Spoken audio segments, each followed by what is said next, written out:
Ezekiel 34, verse 11. For this is what the sovereign Lord says.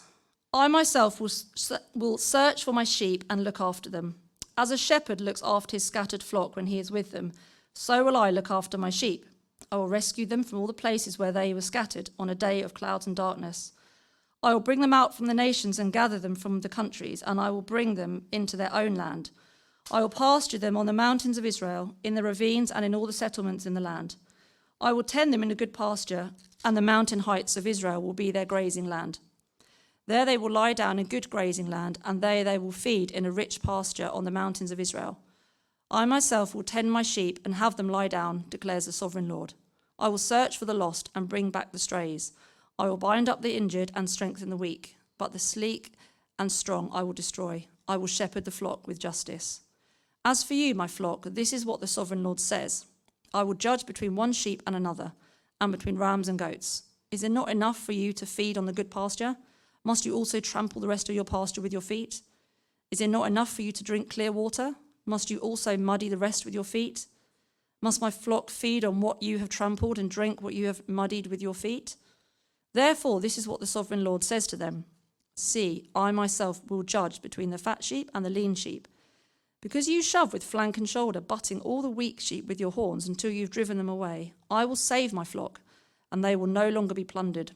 I will judge between one sheep and another. I will place over them one shepherd, my servant David, and he will tend them. He will tend them and be their shepherd. I, the Lord, will be their God, and my servant David will be prince among them. I, the Lord, have spoken. I will make a covenant of peace with them and rid the land of wild beasts, so that they may live in the desert and sleep in the forest in safety. I will bless them and the places surrounding my hill. I will send down showers in season. There will be showers of blessing. The trees of the field will yield their fruit, and the ground will yield its crops. The people will be secure in their land. They will know that I am the Lord, when I break the bars of their yoke and rescue them from the hands of those who enslave them. They will no longer be plundered by the nations, nor will wild animals devour them. They will live in safety, and no one will make them afraid. I will provide for them a land renowned for its crops, and they will no longer be victims of famine in the land or bear the scorn of the nations. And let's consider this next picture of the character, the nature, the value, the purpose of the church. And this morning it's all about the flock. The flock. We're going to explore this morning one of the main themes that the Bible has to explain the church and to explain God's character as Lord of the church 400 times. 400 times. We are referred to as the human race as sheep. Over 100 times, God is referred to as the shepherd of his sheep. And so it's an important metaphor, is it not? And this particular passage, Ezekiel chapter 34, was written 600 years BC, written to Israel, who had been taken by God into Babylon because of their sin. And God speaks a prophetic word. This is what will happen. That's what prophetic means. A prophetic word to a man called Ezekiel. And he writes down the very words of God to the people of God who are far away from the land of God in a place called Babylon. And this is what we've read from Ezekiel chapter 34. It's in 3 sections, the chapter. The outline's on the screen here. And it's written as a lawsuit, verses 1 to 10, against the leadership of Israel. Now, when we read the word shepherd in Ezekiel 34, that's not just the priesthood. That's the magistrates. That's the kings. That's the civil authorities as well as the religious authorities. So shepherds of Israel can be civil or spiritual, if we want to use those two terminologies. That's what happens in verse 1 to 10. It's a lawsuit. Verse 10, it says, I am against the shepherds of Israel. God is against the people who have led his people Israel because of how they've done it and their characters. Verse 11 to 22, there's a promise in the second half of the chapter. God will shepherd his people. How is that going to happen? Verse 23 to the end is the answer. A shepherd will come. So you have these 2 broad divisions. There's 3 on the screen, but broadly, verse 1 to 10, there's an accusation, there's a lawsuit. Verse 11 and following, God says, in light of how your shepherds have behaved, in light of what they've done, this is how I'm going to respond. So there's a problem. There's a partial but an inadequate solution. And there's the ultimate answer. As always, we have 3 points, or it wouldn't be a sermon. Number 1, the problem of shepherding. When the Bible talks about sheep, we have kind of a doe-eyed view, don't we, of fluffy little quadrupeds walking with sun on their back on the hillside in Yorkshire. They look so cute and cuddly. We have fluffy ones at home as weighted doorstops, all that sort of stuff. And they give us great clothes that we can put on our back. But the reality is, rather than looking at country file on a Sunday morning, if you're not at church when you should be, or if you're watching it on iPlayer or on re-record, they're not that pretty and they're certainly not that cute. Let me explain from the words of Douglas Macmillan, who was a shepherd who became a pastor in Scotland about 50 years ago. Douglas Macmillan said this: "Sheep are stupid animals." This, by the way, is the main metaphor the Bible has to describe the character of the human race. But stick with me, lest I've offended you already. Sheep are stupid animals. They lose their direction continually. Cats and dogs don't do that, but sheep do. That's not all. They're extremely obstinate. Sheep are extremely obstinate. When you have a lost sheep, the shepherd has to do something radical. He doesn't just whistle or call its name. If you don't have a sheepdog that will scare the sheep witless so that they kind of corral together as a flock and then come to a place of safety, the shepherd has to go and get the sheep. The shepherd goes and gets the sheep, wrestles it to the ground, WWF kind of style, binds up front legs, binds up back legs, and puts it on his or her shoulders and brings it home. Because they're obstinate and stubborn. Not just me. You've got to cast it. You've got to bind up its legs because it's determined to run away from you. Macmillan then says this: they appear really, really cuddly and fluffy, don't they? But they're not at all when you get up close. They're dirty beasts. They are subject to nasty pests. They need to be regularly thrown into chemicals in order to get them rid of worms, lice, and ticks. Not so cuddly, are they? And this is the main metaphor the whole Bible has to describe me and to describe you and the rest of the human race. We're foolish, left to our own devices. We're obstinate. And when you get close to us and when you see in our hearts, the picture is not very pretty at all. Let me prove it to you from the passage. Look at verse 12. Ezekiel 34, verse 12. Shepherds have to find the sheep. Why? Because they're always getting lost. Verse 14. Shepherds have to give sheep pasture. Why? Because unlike any other animal, sheep cannot find their own food. They need to be led to a place of pasture and good things. Look at verse 16, 2 sentences down. Sheep need to be tended and cared for and mended when they have breakages and when they have sick conditions. They're always getting hurt because they make bad decisions. They go to foolish places. They eat foolish things. Most other animals can find something to eat. Macmillan says sheep cannot. So they eat in dangerous places. They make foolish decisions. They can't defend themselves. And this is the main picture the Bible has for the human heart and the human race. Sheep are not just helpless. They're foolish. And they're constantly in danger. They just think about what's right in front of their mouths. They don't think about the future, and they can't see the wolf coming or the prey that they will be for another animal. And the Bible says this is what you and I are like. It's talking spiritually, of course. Spiritually, our souls are sheepish or sheep-like. We eat things that are bad for our hearts. We're concerned about what's in the present rather than what's in the future. We feed in dangerous places. We can't see the danger ahead of us. And we desperately need a shepherd to shepherd our hearts and to shepherd our souls. But that means you have to come under the authority of someone. And that is absolutely abhorrent, isn't it, in the human heart? We don't want to come under anyone's authority because we have the ability to find out what's right and true for ourselves, and we have the ability to decide what's right and wrong for me. We can put it like this: I am the master of my fate. I'm the captain of my soul. That's just a banner description to say that's exactly what I am like. And perhaps you are like that too. I never want to say I cannot do something. I never want to say I'm weak. I never want to say I need to be under someone's loving authority and control. I want to live my life my way. Sinatra was right. You can't tell me what to do. But the Bible says if you remain in that position, if you remain in that state, you will remain lost, you will remain vulnerable and needy, and you're never, ever, ever going to find your way home to a place of safety. That's the problem. Really quickly, but profoundly, that's the condition of the human heart. And that's the problem that we see in verse 1 to 10. For God's people, Israel, who are in Babylon, they need a shepherd. They need care. They need nurturing. They need protection. But the passage shifts really quickly, verses 1 to 10, to not just the condition of our heart, that's the whole Bible picture, but to say, if that's the problem, what's the partial but the inadequate solution? What's the partial but the inadequate solution? The passage just moves from verse 10, following verse 11 that we had read, through to 29, to the character of human leaders. If we are sheep-like, how are God's people being cared for or looked after?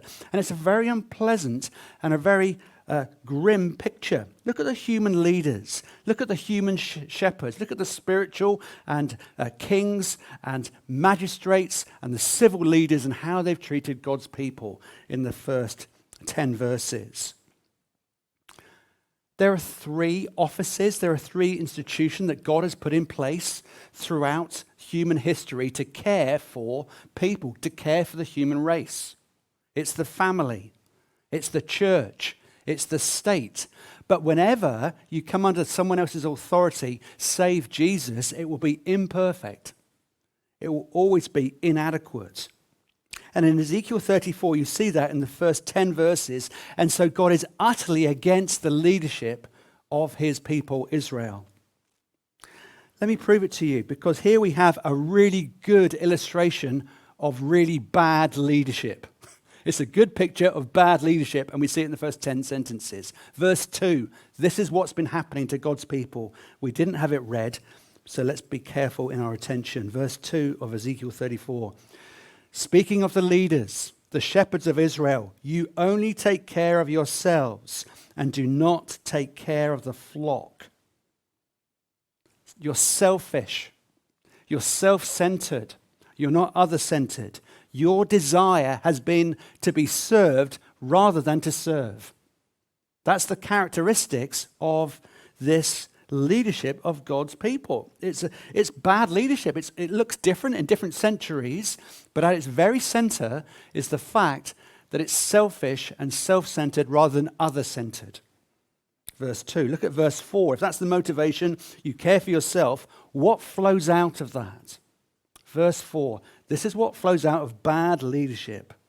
2 equal and opposite consequences. Verse 4, 2 contradictory things. You've not strengthened the weak, or healed the sick, or bound up the injured. You've not brought back the strays or searched for the lost. You have ruled them harshly and brutally.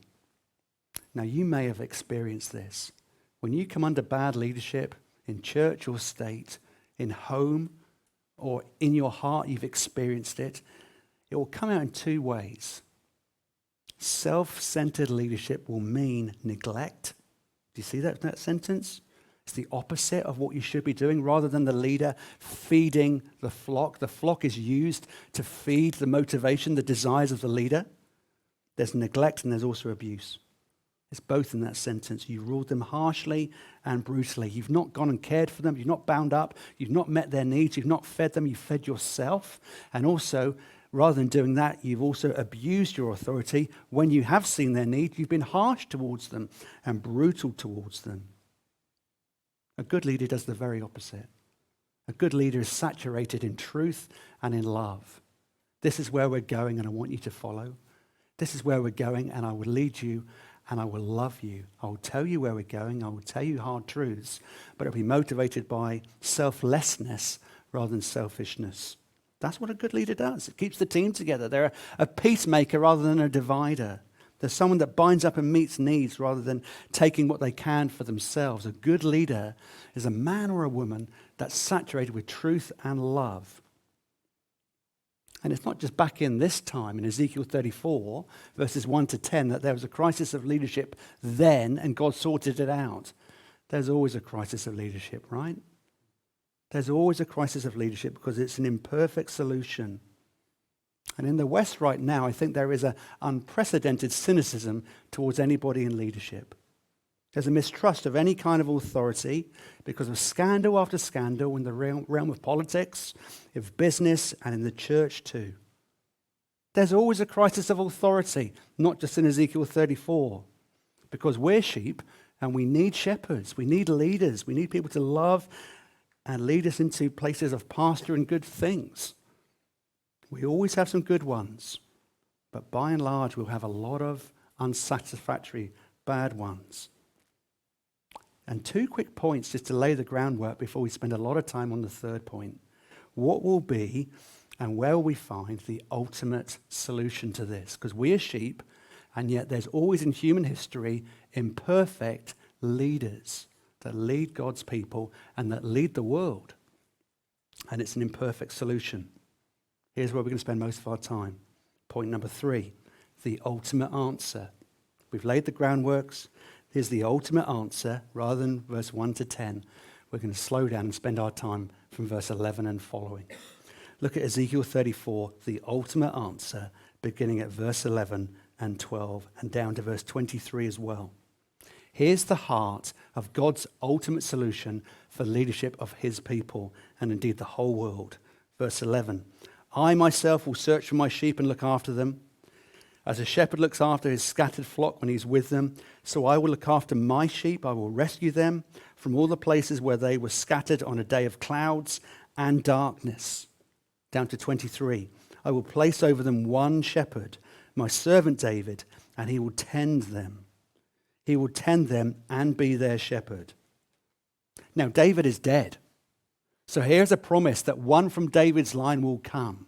And God will send one from David's line to lead his people with equity and justice, someone who has integrity of heart, someone who's saturated with truth and with love. And when Jesus stood up in John chapter 10, verse 11 and says, I am the good shepherd. I am the good shepherd. The thief comes only to steal and kill and destroy.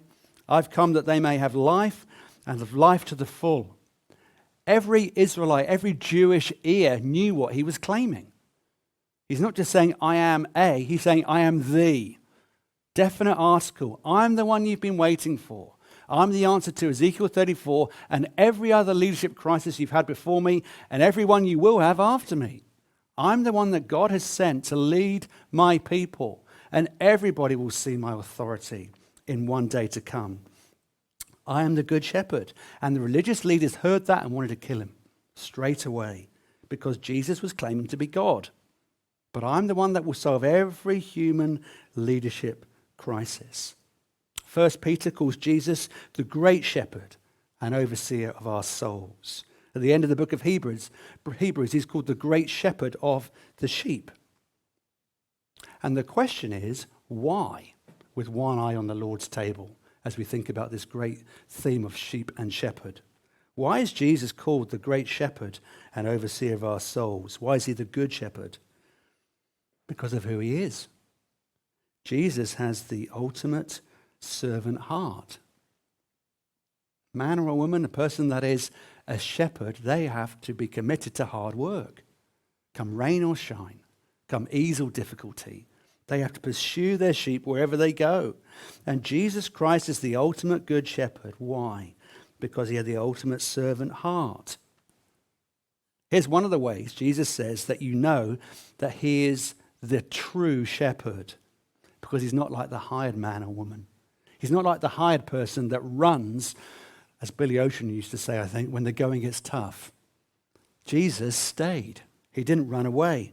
The hired hand hears a wolf snarling. And he says, sack this for a game of soldiers, I'm off. This wasn't in my job description. I don't want to get snarled at. I don't want to get bitten. I want my sleep. I'm out of here. I'm going to go to a better paid, easier job. I hear the wolves are coming and I'm out of here. This is not me and they're not my sheep. Jesus says, think spiritually. We've all sinned. And Jesus says no other shepherd can come between you and the sin and the evil, the wolves that are after your heart. The things you've done will take you out. The decisions you've made, you will have to own, be responsible for, and pay for. But me, only I can have the power, and only I have the heart and the skill to rescue you in spite of what you've done. The wolves are coming for you, but they got me. And I was willing to take the punishment that you deserved. All the punishment, all the justice that should have come down on you, all the tragedy that sin would bring into your life has come down on me because I am the good shepherd. Trust me. I know the needs of your heart. I know the longings that you have. I know what you've done, the mistakes you've made, the sins you've committed, and yet I and I alone will put my life in harm's way. And harm is the justice of God against the sin in our hearts, and I will not turn back because I'm not a hired hand. I am the good shepherd. I am the good shepherd. The heart of Jesus is that the wolves of our sin coming for Jesus, and they took him and they took his life. Jesus is the great shepherd because he's the ultimate servant heart. He doesn't run away when it gets hard. He ran, as it were, to the cross, and he died for the sins of the world. And that makes him the good shepherd because of his heart. When the going got tough, Jesus stayed. But that's only the first quality of the good shepherd. Here's the second quality of the good shepherd, his skill. He has the ultimate shepherd skill. Jesus alone mixes together perfectly truth and love. So you don't think too much of yourself, and you don't think too little of yourself. He has the ultimate shepherd heart and the ultimate shepherd skill. He guides you into pleasant pastures. He will shepherd you. He will tend your broken heart. He will lead you into pleasant pastures. You can trust him and trust him alone because he is the good shepherd. And this means that we can apply it to us as a church in three ways. If Jesus is the good shepherd, then this is a radical challenge, a plumb line against every culture's understanding of what leadership is. And you go online, you look on your Kindle, and there are meters worth of material on what a good leader is like. The character of Jesus is the plumb line that all others can be measured up against. We elect our leaders, we are critical of them, we're cynical of them, we then hate them, and then we get rid of them, and then we just try and appoint some more. But they're always inadequate. We don't want anyone telling us how to live our lives. We don't trust people's motives.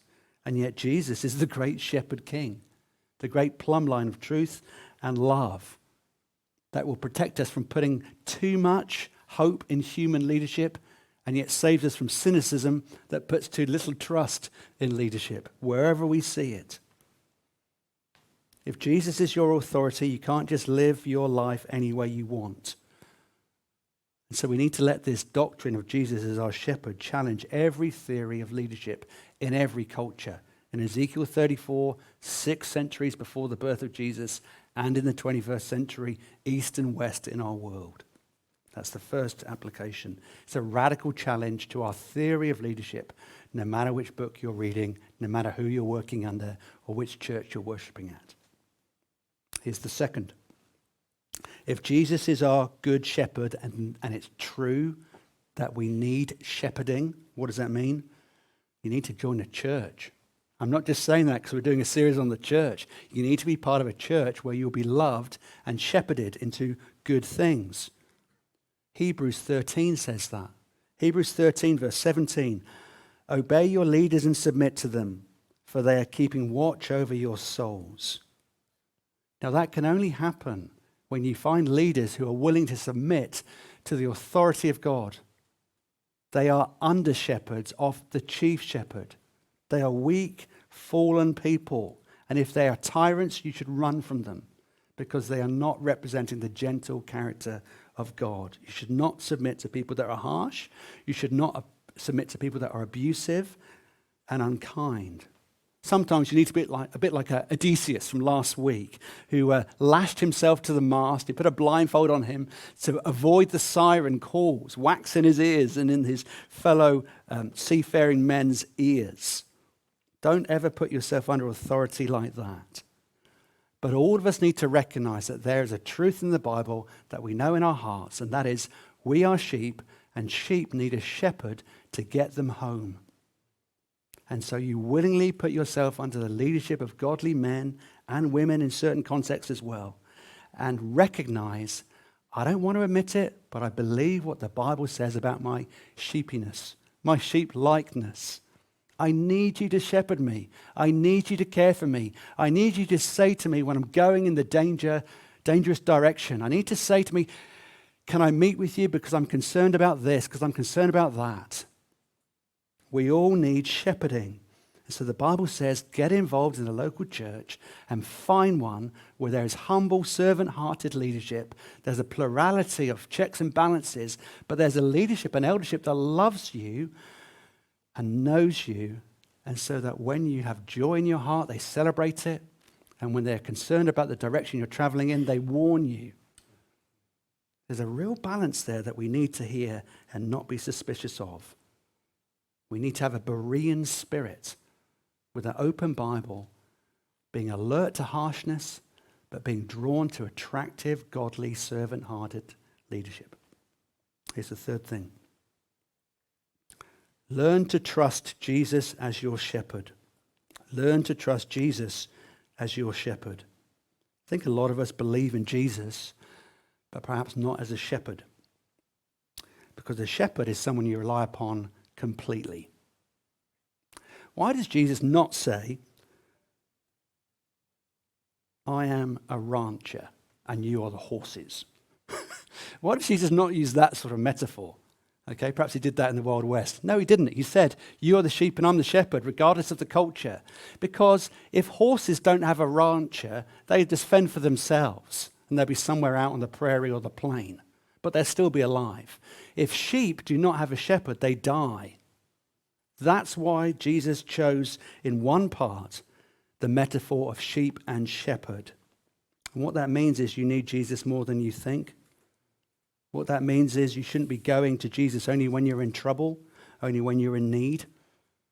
Let me ask you, do you depend on Jesus as your shepherd king who laid down his life for the lost? What does it mean to really depend on Jesus as your shepherd? Here are some 3 or 4 things. Firstly, if Jesus is your shepherd, it means that your prayer life is not treating Jesus as a genie in a lamp, but it means your dependency on Jesus. A dependent heart is seen and shown by an active, daily, regular, real life dependency on Jesus that's seen in prayer. Do you pray to Jesus with a passion to say, I need thee every hour. I don't want to make any decisions without you. You are a shepherd and you are my shepherd. And I need your direction and I need your support because you're king of the whole world. And yet in Christ you are my king. That's seen in dependent prayer. Do you see Jesus as the man upstairs or is he your shepherd? Is he remote or is he my shepherd? Is he close? It's whole life care. That's the second point. This is what it looks like if Jesus is not just the man upstairs. He's not distant. It's not cosmic deism. But Jesus is my shepherd. It's seen in prayer and it's seen in whole life care. That's the second thing. Do you experience the whole life care of the shepherd? Think of shepherd and sheep. There's no part of a sheep's life that the shepherd does not know. Jesus says in John 10, I know my sheep and they know me. They know my voice and I know their names. Think of Jesus in the Gospels. There's 100 sheep and I will risk everything to get one back. He's numbered them. He knows them personally and carefully, and he knows what they look like. They all look the same to me, but a shepherd knows those that are his. If Jesus is your shepherd, it's seen in dependent prayer, but it's also seen that he is in charge of every aspect of your life. There's nothing off limits to the shepherd. He knows every need that you have, every joy that you celebrate, every concern that keeps you up at night. And so you have no privacy from him. Nothing is off limit if Jesus is your shepherd. It's seen in dependent prayer. It's seen in whole life care. And it's seen in a growing trust. Now, this is a hard one. Remember Douglas Macmillan, this shepherd who became a pastor in Scotland about 50 years ago? Every year you have to have a sheep dip at least once to kill off all the stuff that's in the sheep's wool that is threatening their life. Douglas Macmillan says this: sometimes when a sheep is lost, you need to search it and find it, then you tie up its feet and you put it on its back. When the shepherd is pressing on the sheep on the ground, do you not think that the sheep is thinking, are you trying to kill me? That's if the sheep could talk. And when the shepherd leads the sheep into the sheep dip and then plunges it under, do you not think the sheep is thinking, are you trying to kill me and drown me? The shepherd knows exactly what the sheep needs. And sometimes it feels as if the shepherd is trying to kill the sheep, but actually it's what the sheep needs to live. The sheep doesn't know what's going on as it's plunged beneath the sheep dip. And yet I guess the sheep is trusting the shepherd. Some of us are experiencing things in our lives, and if not now, we have from time to time. You have no idea why God is letting hard things happen in your life. God's hand feels very rough, and the challenges are unbearable. At that point, will you trust him as your shepherd? Dependent prayer, whole life care, growing trust. Last one. Don't look anywhere else. If we are accurate in our understanding of what the Bible teaches on the fact that we are sheep, we're foolish, we go to foolish places, we look at what's right in front of us, not about the eternal future that we have. Here's the last thing. Most people in a respectable county like Surrey hate being under authority. We are autonomous people.